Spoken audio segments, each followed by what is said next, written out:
ಆಕಾಶವಾಣಿ ಕಾರ್ಯಕ್ರಮ ಆರೋಗ್ಯ ಸಂಚಿಕೆ.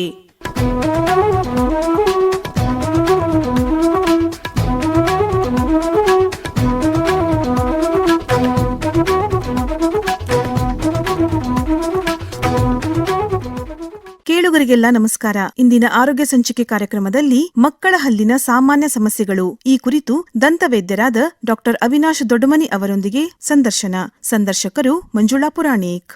ಕೇಳುಗರಿಗೆಲ್ಲ ನಮಸ್ಕಾರ.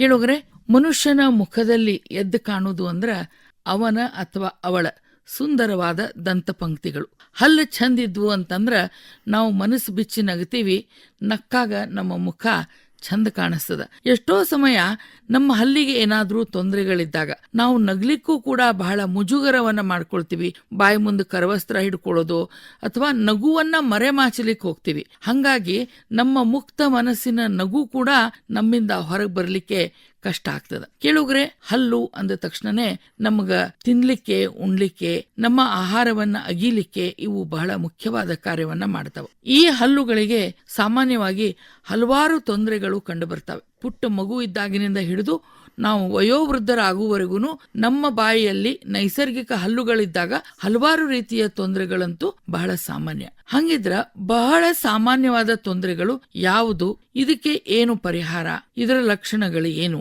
ಈ ವಿಷಯಗಳ ಬಗ್ಗೆ ಮಾಹಿತಿ ಮಾಡಿಕೊಡೋದಕ್ಕೆ ಇವತ್ತು ದಂತ ವೈದ್ಯರಾದ ಡಾಕ್ಟರ್ ಅವಿನಾಶ್ ದೊಡ್ಡಮನಿ ಅವರು ನಮ್ಮ ಜೊತೆಗಿದ್ದಾರೆ. ನಮಸ್ಕಾರ ಡಾಕ್ಟರ್ ಅವಿನಾಶ್ ದೊಡ್ಡಮನಿ ಅವರು. ನಮಸ್ಕಾರ ಮೇಡಮ್. ಈಗ ಮಕ್ಕಳು ಅಂದ ತಕ್ಷಣ ನಾವು ಪುಟ್ಟ ಮಕ್ಕಳು, ಬೊಚ್ಚಬಾಯಿ ಇರುವಂತ ಮಗುವಿನಿಂದ ಹಿಡಿದು ಮುಂದೆ ಹಾಲು ಹಲ್ಲು ಮೂಡಿ ಬರುವಂತ ಮಕ್ಕಳು ನಮ್ಮ ಕಣ್ಮುಂದೆ ಬರ್ತಾರೆ. ಈ ಮಕ್ಕಳಲ್ಲಿ ಸಾಮಾನ್ಯವಾಗಿ ಹಲ್ಲಿನ ಏನು ತೊಂದರೆಗಳು ಕಂಡು ಬರ್ತಾವೆ? ಮಕ್ಕಳಲ್ಲಿ ನಾವು ನಾರ್ಮಲ್ ಆಗಿ 2 ರೀತಿಯ ದಂತ ಪಂಕ್ತಿಗಳನ್ನ ನಾವು ಕಾಣ್ತೀವಿ. ಮಕ್ಕಳು ಹುಟ್ಟಿ 6 ತಿಂಗಳಿಂದ ಹಲ್ಲು ಬರ್ಲಿಕ್ಕೆ ಸ್ಟಾರ್ಟ್ ಆಗ್ತದೆ.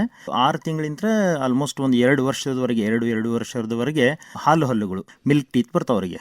ಈ ಮಿಲ್ಕ್ ಟೀತ್ ಬಂದಾಗ ಇದ್ರೊಳಗೂ ಕೆಲವೊಂದು ಸಮಸ್ಯೆಗಳು ಆಗ್ತವೆ. ಈಗ ನಾರ್ಮಲ್ ಆಗಿ ಏನಾಗ್ತದೆ, ಮಗುಗೆ ತಾಯಿ ಹಾಲು ಕೊಡಬೇಕು, ದಟ್ ಇಸ್ ಅದು ಶ್ರೇಷ್ಠ ಅಂತ ಹೇಳಿ ನಾವು ಇದು ಮಾಡ್ತೀವಿ. ಬಟ್ ಕೆಲವೊಂದು ಸಂದರ್ಭದೊಳಗ ಬಾಟಲ್ ಹಾಲು ಕೊಡ್ತೀವಿ ನಾವು. ಸಣ್ಣ ಮಕ್ಕಳಿಗೆ ಬಾಟಲ್ ಹಾಲು ಕೊಡುವ ಕೆಲವೊಂದು ಸಂದರ್ಭಗಳು ಇರ್ತವೆ. ಅಂಥವ್ರಿಗೆ ಚಿಕ್ಕ ಮಕ್ಕಳಲ್ಲಿ ಎಸ್ಪೆಷಲಿ 2-3 ವರ್ಷದ ಹುಡುಗರಿಗೆ ನರ್ಸಿಂಗ್ ಬಾಟಲ್ ಕೇರೀಸ್ ಅಂತ ಆಗ್ತದೆ.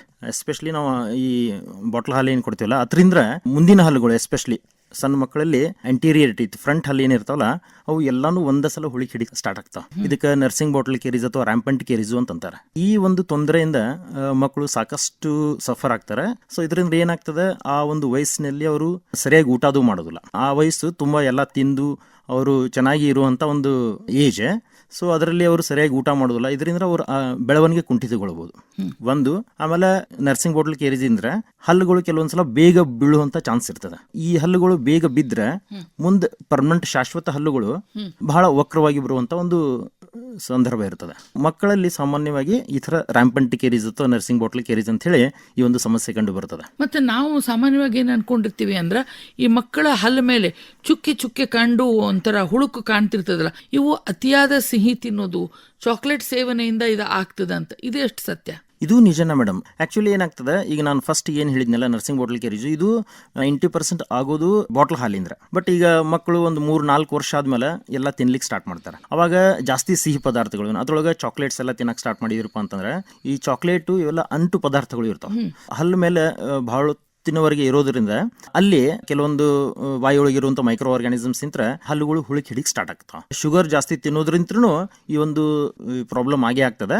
ಈ ಒಂದು ಸಂದರ್ಭದೊಳಗೆ ನಾವು ಮಕ್ಕಳಿಗೆ 2-3 ವರ್ಷದೊಳಗನ ಅವರಿಗೆ ಬ್ರಷಿಂಗ್ ಹ್ಯಾಬಿಟ್ಸ್ ಎಲ್ಲ ನಾನು ಸ್ಟಾರ್ಟ್ ಮಾಡ್ಬೇಕು ಆಕ್ಚುಲಿ. ಸೊ ಆ ಒಂದು ಬ್ರಷಿಂಗ್ ಹ್ಯಾಬಿಟ್ಸ್ ಎಲ್ಲ ಬೇಗ ಸ್ಟಾರ್ಟ್ ಮಾಡಿದ್ರೆ ಇಂಥ ತೊಂದರೆಗಳನ್ನು ಸಾಕಷ್ಟು ಅವಾಯ್ಡ್ ಮಾಡಬಹುದು. ಈಗ ಬ್ರಷಿಂಗ್ ಹ್ಯಾಬಿಟ್ಸ್ ಅಂತ ತಾವು ಹೇಳಿದ್ರಿ. ಈ ಮಕ್ಕಳಿಗೆ ನಾವು ಬ್ರಷ್ ನಿಂದ ಹಲ್ಲು ಉಜ್ಜಿಕೊಳ್ಳುವಂತ ವಿಧಾನ ಯಾವ ರೀತಿ ಮಾಡಬೇಕು? ಆಮೇಲೆ ಎಷ್ಟೋ ಮಕ್ಕಳು ಹಾಕಿದಂತ ಪೇಸ್ಟ್ ನ ನುಂಗ್ಕೊಂಡ್ಬಿಡ್ತಾವ. ಅದು ನುಂಗ್ಕೊಂಡು ಬರೀ ಬ್ರಷ್ ಅನ್ನ ಆಡಿಸ್ತಿರ್ತವೆ. ಅಂದ್ರೆ ಈ ಬ್ರಷ್ ಮಾಡುವ ವಿಧಾನ ಯಾವ ರೀತಿ ಇರಬೇಕು? ಈಗ ಆಕ್ಚುಲಿ ಏನದ, ನಾವು ದಂತವೈದ್ಯಕೀಯ ಶಾಸ್ತ್ರದೊಳಗ ಆಕ್ಚುಲಿ ಫಸ್ಟ್ ಹಲ್ಲು ಏನು ಬರ್ತದಲ್ಲ ಅವಾಗಿಂದ ಬ್ರಷ್ ಮಾಡ್ಬೇಕಂತ ಹೇಳಿ ಅಡ್ವೈಸ್ ಮಾಡ್ತೀವಿ.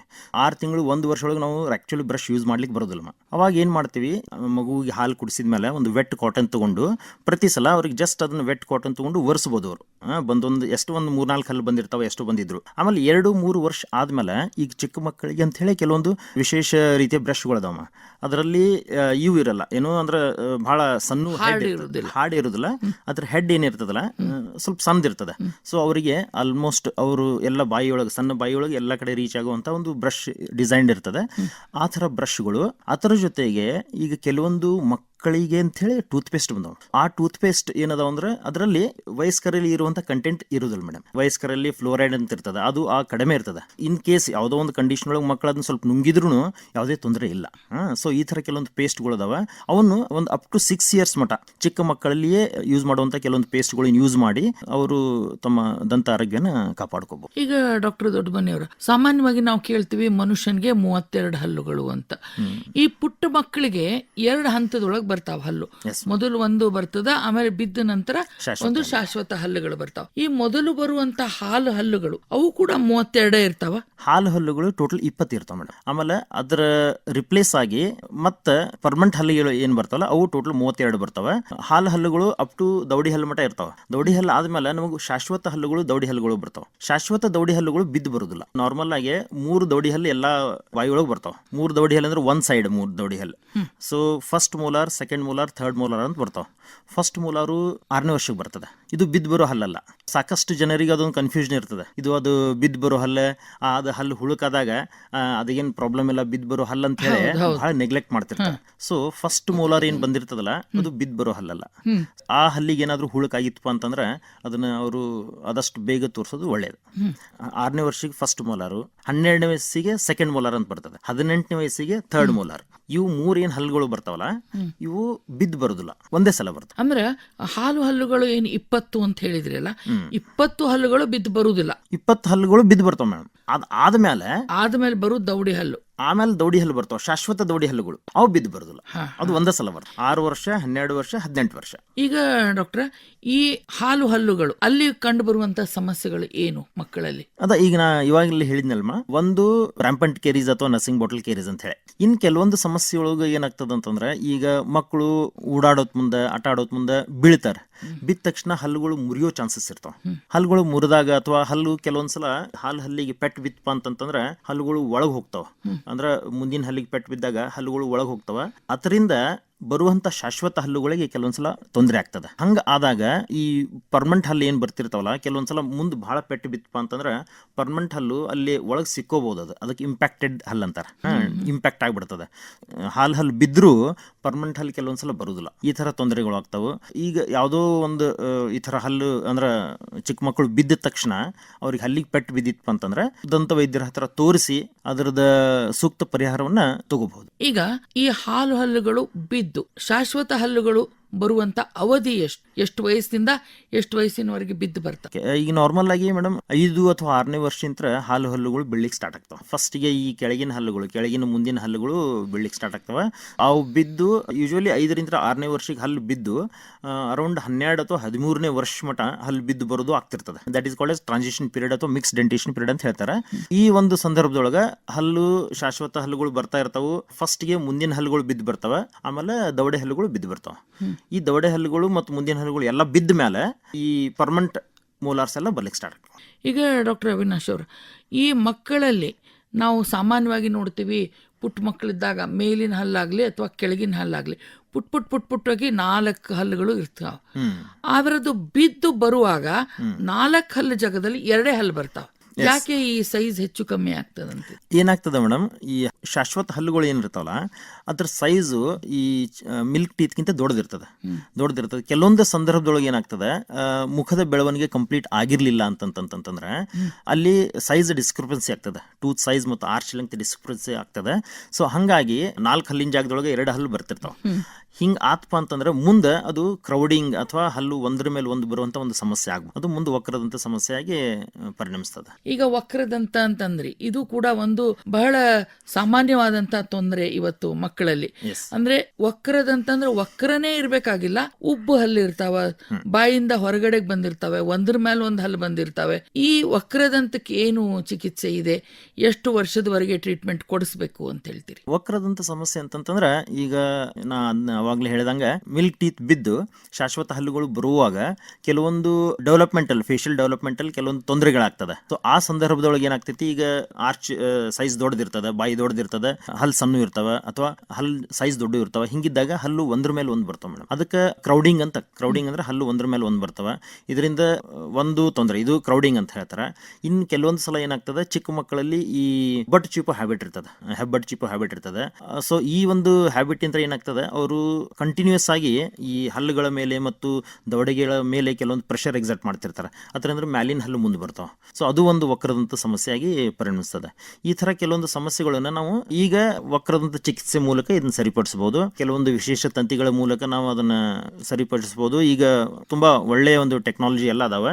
ಆ ಒಂದು ಟೆಕ್ನಾಲಜಿ ಮತ್ತು ವೈದ್ಯಕೀಯ ಒಂದು ಇದರಿಂದ ಈ ಸಮಸ್ಯೆಗಳನ್ನ ಸರಿಯಾಗಿ. ಈಗ ವಕ್ರದಂತ ಇದ್ದಾಗ ಅವನ್ ಹಂಗ ಬಿಡ್ಲಿಕ್ಕೆ ಆಗುದಿಲ್ಲೇನು? ಅದರಿಂದ ಏನ್ ಸಮಸ್ಯೆ ಕಂಡು ಬರ್ತದ ಮಕ್ಕಳಿಗೆ? ವಕ್ರದಂತ ಸಮಸ್ಯೆ ಅಂತಂದ್ರೆ, ಈಗ ಹಲ್ಲು ಬಹಳ ಮುಂದಿದ್ದುಪ್ಪ ಅಂತಂದ್ರೆ ಏನಾಗ್ತದೆ, ಒಂದು ಅವ್ರ ಮುಖದ ಸೌಂದರ್ಯನೂ ಸ್ವಲ್ಪ ಅವರಿಗೆ ಹದಗೆಡ್ತದ. ಇಂಥ ಮಕ್ಕಳಲ್ಲಿ ಸ್ವಲ್ಪ ಕಾನ್ಫಿಡೆನ್ಸ್ ಇರೋದಿಲ್ಲ. ಅಂದ್ರೆ ಯಾವುದೋ ಒಂದು ಅವರು ಈ ಶಾಲಾ ಕಾಲೇಜುಗಳಾಗ ಏನಾದರೂ ಒಂದು ಪಾರ್ಟಿಸಿಪೇಟ್ ಮಾಡೋದಾಗ್ಲಿ ಅಥವಾ ಯಾವುದೋ ಒಂದು ಇದ್ರೊಳಗೆ ಅವರು ಪ್ರೊಆಕ್ಟಿವ್ ಆಗಿ ಅದನ್ನಲ್ಲಿ ಪಾರ್ಟಿಸಿಪೇಟ್ ಮಾಡೋಕ್ಕಾಗೋದಿಲ್ಲ. ಕಾನ್ಫಿಡೆನ್ಸ್ ಕಡಿಮೆ ಇರ್ತದೆ. ಅದರ ಜೊತೆಗೆ ಏನಾಗ್ತದೆ, ಈಗ ಭಾಳ ಮುಂದಿದ್ದಾಗ ಇವು ಕೆಲವೊಂದು ಕಾಂಟ್ಯಾಕ್ಟ್ ಸ್ಪೋರ್ಟ್ಸ್ ಅಥವಾ ಆಟ ಆಡೋದು ಮುಂದದು ಈ ಫ್ರಂಟ್ ಹಲ್ಲಿಗೆ ಪೆಟ್ಟು ಬೀಳೋ ಚಾನ್ಸ್ ಜಾಸ್ತಿ ಇರ್ತದೆ. ಸೊ ಒಂದ್ಸಲ ಮುಂದಿನ ಹಲ್ಲಿಗೆ ಪೆಟ್ಟು ಬಿತ್ತಪ್ಪ ಅಂತಂತಂದ್ರೆ ಹಲ್ಲು ಕಟ್ ಆಗೋದಾಗಲಿ ಅಥವಾ ಹಲ್ಲು ಮುರಿಯೋದಾಗಲಿ ಈ ಥರ ತೊಂದರೆಗಳು ಇರ್ತವೆ. ಕೆಲವೊಂದು ಮಕ್ಕಳಲ್ಲಿ ಅಂದರೆ ಈಗ ಹಲ್ಲು ಭಾಳ ಮುಂದಿದ್ದು, ಆಮೇಲೆ ಕೆಲವೊಬ್ಬರಿಗೆ ಓಪನ್ ಬೈಟ್ ಅಂತ ಆಗಿರ್ತದೆ. ಓಪನ್ ಬೈಟ್ ಅಂದರೆ ತೆರೆದ ಬಾಯಿ ತೊಂದರೆ, ಅವರಿಗೆ ಮುಂದಿನ ಹಲ್ಲು ಕೂಡ್ಸೋಕ್ಕಾಗೋದಿಲ್ಲ. ಅಂಥವರಲ್ಲಿ ಮೌತ್ ಬ್ರೀದಿಂಗ್ ಹ್ಯಾಬಿಟ್ ಆಗಿರ್ತದೆ, ಮೌತ್ ಬ್ರೀದಿಂಗ್ ಅಂತಿರ್ತದೆ. ಸೊ ಇವೆಲ್ಲ ತೊಂದರೆಯಿಂದ ಅವರಿಗೆ ಒಂದು ನಾರ್ಮಲ್ ಏನು ಒಂದು ಲೈಫ್ ಇರ್ತದಲ್ಲ ಅದನ್ನ ಸ್ವಲ್ಪ ಲೀಡ್ ಮಾಡೋದು ಕಷ್ಟ ಆಗ್ತದೆ. ಅಂದ್ರೆ ಊಟ ತಿಂಡಿ ತಿನ್ನುವಾಗ ಜಗಿಯುವಾಗ ಅವಾಗೇನಾದ್ರೂ ಸಮಸ್ಯೆ ಆಗ್ತದಂತೀರಿ? ಕೆಲವೊಂದು ಕಂಡೀಷನ್ ಒಳಗೆ ತೊಂದರೆ ಆಗ್ತದೆ ಮೇಡಮ್. ಏನಾಗ್ತದೆ, ಈಗ ಹಲ್ಲು ಒಂದು ಮುಂದಿರೋದ್ರಿಂದ ಅಥವಾ ಭಾಳ ಕ್ರೌಡಿಂಗ್ ಇರೋದ್ರಿಂದ ಏನಾಗ್ತದೆ, ಸರಿಯಾಗಿ ಕ್ಲೀನ್ ಆಗೋದಿಲ್ಲ. ನಾವು ಸರಿಯಾಗಿ ಬ್ರಷ್ ಮಾಡೋಕ್ಕೆ ಇದಾಗೋದಿಲ್ಲ. ಸೊ ಈ ಥರ ಸರಿಯಾಗಿ ಬ್ರಷ್ ಮಾಡದೇ ಇದ್ದಾಗ ಅಥವಾ ಸರಿಯಾಗಿ ಹಲ್ಲು ಕ್ಲೀನ್ ಆಗಲಿಲ್ಲ ಅಂತಂತಂದ್ರೆ ಅಲ್ಲಿ ಫುಡ್ ಸಿಕ್ಕೊಳ್ಳೋದಾಗಲಿ, ಅದರಿಂದ ಹಲ್ಲು ಹುಳಿಕ್ ಹಿಡಿಯೋದಾಗಲಿ ಅಥವಾ ಬಾಯಿಯ ದುರ್ವಾಸನೆ ಈ ಥರ ಎಲ್ಲ ತೊಂದರೆಗಳು ಆಗ್ತವೆ. ಸೊ ಇದರಿಂದ ಏನಾಗ್ತದೆ, ಹಲ್ಲಿನ ಒಂದು ಆಯುಷ್ಯ ಏನದಲ್ಲ ಅದು ಕಡಿಮೆ ಆಗ್ತದೆ. ಭಾಳ ವರ್ಷ ಬರೋ ಹಲ್ಲುಗಳು ಸ್ವಲ್ಪ ವರ್ಷೊಳಗೆ ಅವು ಬಿದ್ದು ಹೋಗೋ ಚಾನ್ಸಸ್ ಇರ್ತದೆ. ಸೊ ಈ ಥರ ತೊಂದರೆ ಆಗ್ಬೋದು. ಈಗ ಈ ಫುಡ್ ಪಾರ್ಟಿಕಲ್ಸು ಹಲ್ಲೊಳಗೆ ಸಿಕ್ಕಾಕೊಳ್ತದೆ ಅಂದ್ರಿ, ಅವು ಪ್ರಾಪರ್ ಕ್ಲೀನಿಂಗ್ ಆಗೋದಿಲ್ಲ ಅಥವಾ ಅಂದರೆ ಅರ್ಜೆಂಟಲ್ಲಿ ಮಕ್ಕಳು ಬ್ರಷ್ ಮಾಡೋದ್ರಿಂದ ಅದು ಎಷ್ಟು ಪ್ರಮಾಣದಲ್ಲಿ ಸ್ವಚ್ಛ ಆಗಬೇಕು ಅಷ್ಟು ಪ್ರಮಾಣದಲ್ಲಿ ಸ್ವಚ್ಛ ಆಗೋದಿಲ್ಲ. ಆವಾಗ ಒಂದು ಸಾಮಾನ್ಯ ತೊಂದರೆ ಅಂದರೆ ಬಾಯಿಯ ವಾಸನೆ ಬರುತ್ತೆ. ಈ ಬಾಯಿಯ ದುರ್ವಾಸನೆಗೆ ಮತ್ತೇನು ಕಾರಣ ಅಂತ ಹೇಳ್ತೀವಿ? ಒಂದು poor oral hygiene is first. Poor oral hygiene ಅಂತಂದ್ರೆ ಬಾಯಿ ಆರೋಗ್ಯದ ಬಗ್ಗೆ ನಿರ್ಲಕ್ಷ್ಯ. ಒಂದು ಅಂದ್ರೆ ಏನಾಗ್ತದೆ, ಅದರಲ್ಲಿ ಸರಿಯಾಗಿ ಬ್ರಷ್ ಮಾಡದೇ ಇದ್ರೆ ನಾರ್ಮಲ್ ಆಗಿ 2 ಸಲ ನಾವು ಬ್ರಷ್ ಮಾಡಂತ ಹೇಳ್ತೇವೆ.